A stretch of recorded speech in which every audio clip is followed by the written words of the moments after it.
Göbekli Tepe est un nom qui résonne dans la tête de chaque chercheur de mystère. Et, même si vous n'avez jamais entendu ce nom jusqu'à présent, certainement ce site saura vous ravir. Ce site a fait les chercheurs changer de paradigme sur les premières sociétés humaines. Selon la vieille école de pensée, il n'aurait même pas dû exister, tellement il est vieux. Comment une telle œuvre a-t-elle pu émerger au sein de sociétés nomades, supposées simples et dispersées? La grandeur de Göbekli Tepe, avec ses mégalithes dressés vers le ciel, suggère l'existence d'une organisation sociale avancée, capable de mobiliser d'importantes ressources et une main-d'œuvre considérable. Cette prouesse architecturale est le murmure d'une civilisation perdue, peut-être la première à marquer de son empreinte le sol de notre planète. Le mystère s'épaissit encore avec la découverte que Göbekli Tepe fut intentionnellement enseveli il y a environ 8000 ans, dans un geste qui semble empreint de rituel et de sacralité. Ce geste, loin d'être une fin, marque le début d'une énigme qui transcende le temps, nous invitant à réexaminer les origines de nos sociétés, de la spiritualité et des grands rassemblements communautaires. Göbekli Tepe n'est pas seulement un site archéologique, c'est une clé vers des questions fondamentales sur l'innovation humaine, le développement culturel et les capacités insoupçonnées de nos ancêtres.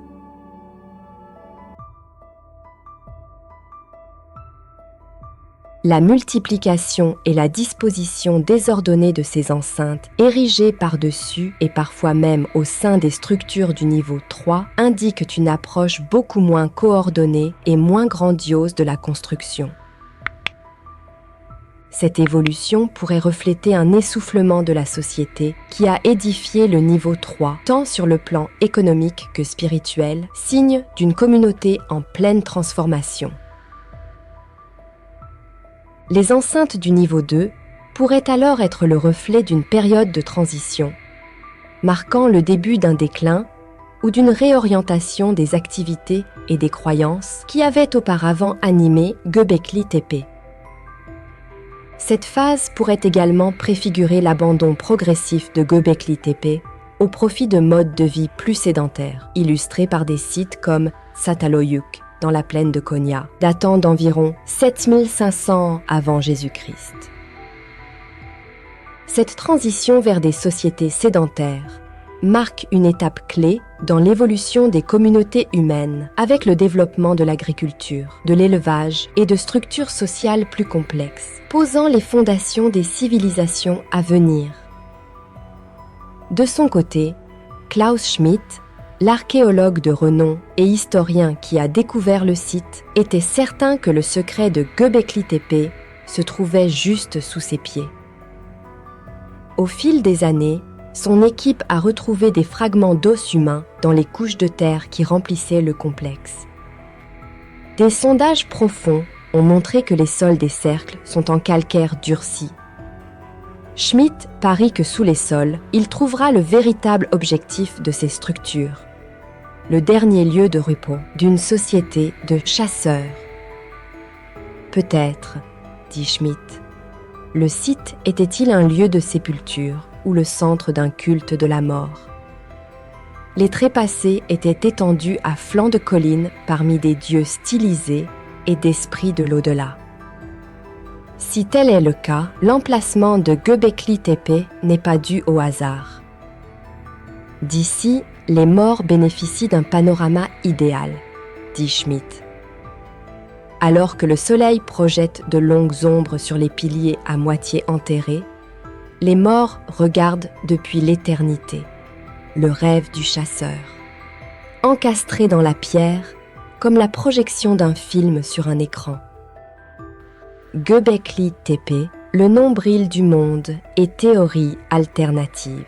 Göbekli Tepe, avec ses mystères et son ancienneté, a naturellement attiré l'attention d'auteurs non universitaires et de chercheurs dits alternatifs, qui ont proposé une gamme variée de théories sur les origines du site et de ses bâtisseurs.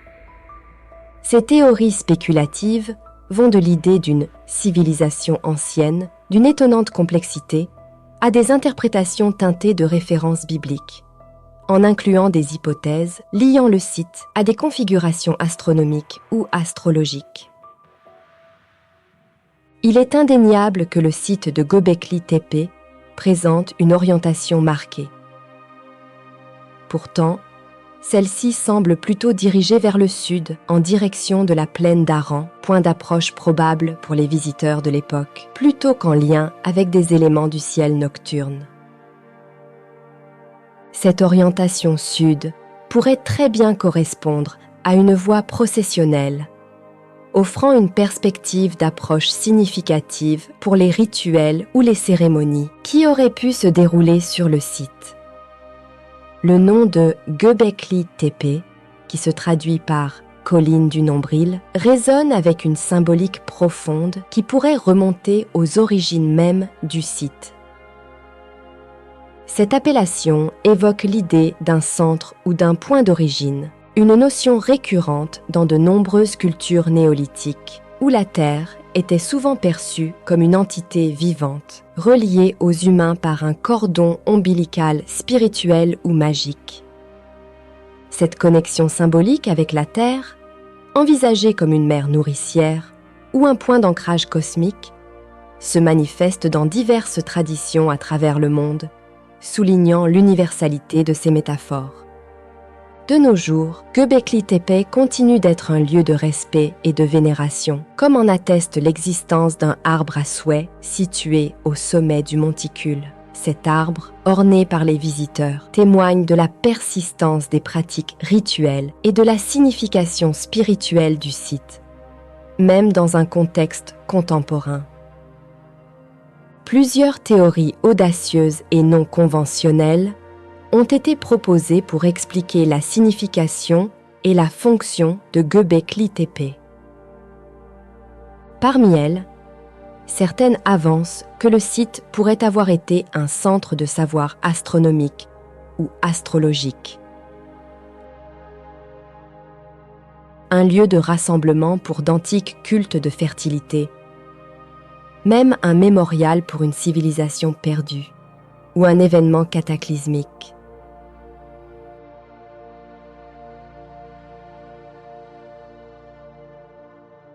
D'autres suggèrent des liens avec des récits mythologiques ou des traditions ésotériques, voyant dans les piliers et les sculptures du site des codifications de connaissances ou de croyances anciennes. Bien que fascinantes, ces théories s'écartent souvent des interprétations soutenues par les données archéologiques concrètes et doivent être considérées avec prudence. Néanmoins, elles reflètent l'attrait universel et l'énigme profonde que représente Göbekli Tepe, un site qui continue de défier notre compréhension de l'histoire humaine et d'inspirer un éventail presque infini d'interprétations et de spéculations. Nous allons passer en revue quelques-unes de ces théories osées et non conformistes que certaines accolèrent à ce site extraordinaire. Le premier observatoire astronomique. La période du Dryas récent représente un moment critique dans l'histoire climatique de la Terre, caractérisé par un refroidissement soudain et marqué qui a duré environ 1300 ans, juste avant le début de l'actuelle période interglaciaire, qui a favorisé la sédentarisation et l'essor de l'agriculture chez les humains. Ce phénomène climatique a engendré diverses hypothèses scientifiques visant à expliquer ses causes, allant de la modification des courants océaniques dus à la fonte des glaces à des changements dans les modèles de circulation atmosphérique, en incluant des variations dans le phénomène d'El Niño. Parmi ces théories, celle de l'impact d'une comète a capté l'attention en raison de son caractère spectaculaire. Bien que cette hypothèse reste controversée et non prouvée, elle a suscité un vif intérêt, notamment en relation avec le site de Göbekli Tepe. Martin Sweatman et Dimitrios Tsikritsis, de l'Université d'Édimbourg en Écosse, ont proposé dans une étude publiée dans la revue Mediterranean Archaeology and Archaeometry une interprétation des inscriptions sur les piliers de Göbekli Tepe qui serait en lien avec cet événement cosmique supposé. Selon leur analyse, certaines représentations figurant sur les piliers pourraient être interprétées comme des symboles astronomiques faisant référence à des constellations et donc potentiellement à des événements célestes tels que l'impact d'une comète. Cette interprétation audacieuse relie Göbekli Tepe à un contexte astronomique et cosmique plus large, suggérant que les bâtisseurs du site pourraient avoir consigné dans la pierre leur observation des cieux et peut-être même des événements cataclysmiques ayant des implications terrestres. La théorie proposée par Martin Sweatman et Dimitrios Tsikritsis, suggérant qu'une comète géante se serait désintégrée dans l'espace avant que ses fragments ne frappent la Terre et provoquent le refroidissement soudain associé au Dryas récent, est fascinante et audacieuse. Selon eux, cet événement cosmique majeur aurait laissé des traces tangibles, non seulement dans les carottes de glace prélevées au Groenland, qui pourraient contenir des indices chimiques d'un tel impact, mais également dans les représentations artistiques d'anciennes civilisations, comme celles observées sur la pierre vautour à Göbekli Tepe. Les deux chercheurs interprètent les figures animales gravées sur cette pierre, en particulier les vautours et d'autres motifs, comme des symboles astronomiques représentant des constellations. En se servant d'un logiciel d'astronomie pour retracer la position des étoiles autour de 9500 avant Jésus-Christ, ils avancent que ces gravures pourraient constituer une sorte de mémorial astronomique, documentant l'événement de la comète et ses conséquences terrestres. Cette interprétation relie donc des éléments archéologiques à des phénomènes astronomiques, offrant une perspective captivante sur la manière dont les peuples anciens auraient pu percevoir et enregistrer des événements célestes significatifs. Toutefois, cette approche reste spéculative et fait l'objet de débats au sein de la communauté scientifique. La corrélation entre les motifs artistiques et les configurations stellaires, bien qu'attrayantes, nécessite une validation plus approfondie pour être fermement établie comme preuve d'une telle interprétation historico-astronomique. Une Mecque néolithique. Selon Jens Nothoff, de l'Institut archéologique allemand, les recherches et fouilles menées depuis 2 décennies commencent à esquisser Göbekli Tepe comme un carrefour culturel et spirituel pour divers groupes de chasseurs-cueilleurs de la région. Cette perspective suggère que Göbekli Tepe n'était pas un centre habité au sens traditionnel, mais plutôt un lieu de rassemblement, peut-être pour des rites, des échanges ou des célébrations, qui attiraient des groupes nomades de vastes étendues. Une sorte de Mecque néolithique. Cette interprétation cadre avec la période pré-agricole de son édification, une époque où les sociétés humaines étaient principalement nomades, subsistant grâce à la chasse et à la cueillette. Göbekli Tepe se situe donc à l'aube de la révolution néolithique, juste avant que les humains n'entament le processus de sédentarisation et développent l'agriculture. La découverte de Göbekli Tepe et les travaux continus sur le site offrent des perspectives fascinantes sur cette période charnière de l'histoire humaine. Elle met en lumière la complexité et la richesse des cultures de chasseurs-cueilleurs, qui étaient capables d'ériger des structures monumentales, et de se rassembler pour des raisons qui restent à préciser.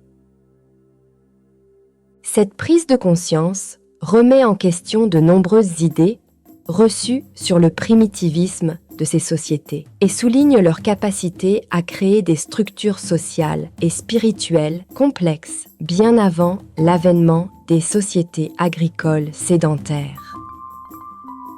La prudence des archéologues à qualifier Göbekli Tepe de temple s'explique par les implications que ce terme pourrait avoir en termes de pratiques religieuses et de cultes de divinités spécifiques pour lesquels il n'existe aucune preuve concrète à ce jour. L'usage du terme endroit rituel est préféré car il évoque une fonction cérémonielle ou culturelle sans présumer de la nature exacte des croyances ou des divinités vénérées par les bâtisseurs de Göbekli Tepe. Comme le souligne Jens Nothoff de l'Institut archéologique allemand, la séparation nette entre le sacré et le profane est une conception relativement moderne et occidentale qui ne s'applique pas nécessairement aux sociétés anciennes. Dans de nombreuses cultures préhistoriques et non occidentales, le sacré et le profane peuvent s'entremêler de manière complexe avec des espaces et des objets pouvant avoir simultanément des usages quotidiens et des significations rituelles. La présence de restes de gibier et de grands récipients en pierre, qui semblent avoir contenu des boissons, suggère que le site était un lieu de rassemblement important. Ces éléments indiquent simultanément des pratiques de consommation collective et un degré élevé d'organisation sociale et une capacité à mobiliser des ressources pour des événements communautaires d'ampleur. La nécessité de coopération et de coordination pour construire un monument aussi impressionnant que Göbekli Tepe, sans outils métalliques et dans une société de chasseurs-cueilleurs, témoigne d'un haut niveau d'organisation sociale. Cette coopération pourrait avoir été facilitée par des liens de parenté, des alliances entre groupes ou des croyances partagées. Ou bien, ce serait la preuve qu'une caste religieuse autoritaire avait contraint des individus à s'atteler à une telle tâche ardue. Crâne rituel et culte des ancêtres. La découverte de fragments de crânes néolithiques portant des marques intentionnelles à Göbekli Tepe a effectivement conduit à l'hypothèse d'un possible culte des crânes sur le site. L'étude menée par Julia Gresky, Julian Ahelm et Lickler de l'Institut archéologique allemand et publiée dans Science Advance apporte un nouvel éclairage sur les pratiques rituelles complexes qui auraient pu prévaloir parmi les bâtisseurs de Göbekli Tepe. Les modifications observées sur ces fragments crâniens, telles que des incisions, l'application d'ocre et la présence de trous, pouvant indiquer que les crânes étaient suspendus, suggèrent un traitement post-mortem particulier et délibéré. Ces pratiques pourraient être interprétées comme des tentatives de vénération des ancêtres, de commémoration d'individus importants au sein de la communauté, ou même de marquage des crânes d'ennemis vaincus utilisés comme trophées. Le fait que ces modifications aient été réalisées avec des outils de pierre souligne la nature intentionnelle de ces actes et indique que les communautés de l'époque possédaient non seulement les compétences techniques nécessaires pour effectuer de telles modifications, mais encore des croyances ou des traditions qui attribuaient une signification particulière à ces pratiques. Cette pratique de décoration et de manipulation des crânes suggère une relation complexe avec la mort et la mémoire, où les ossements humains pouvaient servir de support pour des rituels ou des commémorations. Le fait que Göbekli Tepe soit considéré comme un lieu de rassemblement rituel ou spirituel, mais pas comme un cimetière, renforce l'idée que les activités menées sur ce site étaient principalement de nature cérémonielle ou commémorative. L'utilisation de crânes dans ce contexte pourrait avoir servi à maintenir un lien tangible avec les ancêtres ou à afficher la puissance sur les ennemis défaits, intégrant ainsi les morts dans les pratiques sociales et les rituels des vivants. Des chamans néolithiques. D'après les recherches antérieures, Göbekli Tepe a été utilisé comme centre rituel sous le contrôle des chamans néolithiques.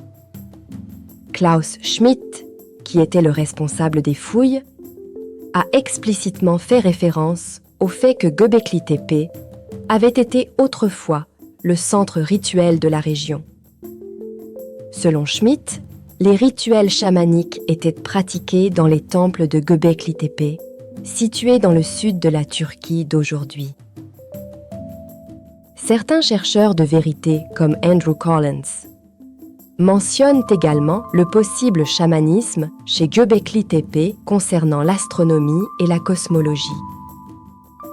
Il aborde le sujet en termes de croyances en étoiles polaires que nous connaissons du chamanisme. L'étoile polaire est le point de création de tout l'univers, selon les chamans. Aujourd'hui, en Asie, les chamans turcs et mongols croient encore que les dieux du ciel, Tengri, Ulgen monte sur le trône de l'étoile polaire, Polaris. Göbekli Tepe n'était pas uniquement le centre rituel des chamans, mais aussi le centre d'initiation des élèves chamans. Lorsque le pilier 2 est examiné de près, nous voyons clairement les jambes pliées de la grue. Sur cette base, Schmidt explique que le corps de cet oiseau peut représenter l'être humain qui se transforme en forme de grue. Par la suite, Schmidt suggère que ce phénomène est lié au concept de chamanisme. Les animaux de pouvoir sont connus comme les âmes protectrices du chaman.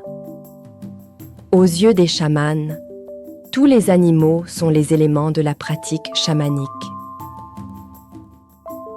Et voilà, chers amis, avec ces théories fascinantes, nous clôturons notre voyage extraordinaire à travers les mystères de Göbekli Tepe, ce site mystérieux qui continue de captiver notre imagination et de nourrir notre soif de connaissance sur les origines de notre civilisation. Ensemble, nous avons exploré les ruines mystiques de cette colline du Nombril, témoins silencieux des rites et cérémonies d'une humanité à l'aube de son éveil. Je tiens à vous remercier du fond du cœur pour votre curiosité insatiable et votre compagnie tout au long de cette incursion dans l'inconnu et l'inexpliqué. Votre passion pour dévoiler les secrets du passé est la véritable inspiration derrière chacune de nos aventures. Mais notre quête de découverte continue. De nombreux autres mystères nous attendent, prêts à être explorés et partagés. Je vous invite donc à rester à l'écoute et à vous préparer pour de nouvelles explorations captivantes, où ensemble, nous continuerons à lever le voile sur les énigmes de notre monde. Alors, d'ici à notre prochaine aventure, prenez soin de vous et gardez votre esprit ouvert et avide de connaissances. Au revoir et à très bientôt pour d'autres incursions passionnantes en territoire inconnu et merveilleux. Bye, bye.